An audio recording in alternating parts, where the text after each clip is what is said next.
halkani waa BBC oo idin kala hadlaysa mawjadaha gaagaaban FM-yada waxaad naga heli kartaan magaalooyinka qaar internetkana ciwaankeennu waa bbcsomali.com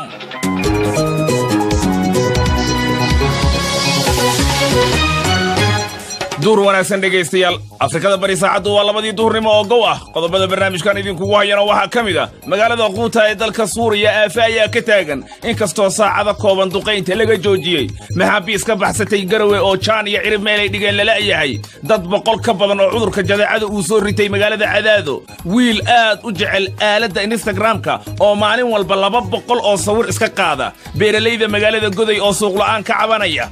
beerta annaga ismaamulo meel gelinay cagaf ma haysano gaadiid aan ku soo safirsanana ma haysano meel aan u suuq geyno oo suuq geyn ay beeraha uga furantayna ma jirto marka dib adag baan ugu haysta xag wax soo saar qodobadaas iyo kuwa kale ayaan idin hayaa barnaamijkana waxa soo saaray Bashiir Maxamed Caato aniguna waxaan hay Cabdirasaaq Xaaji Catoosh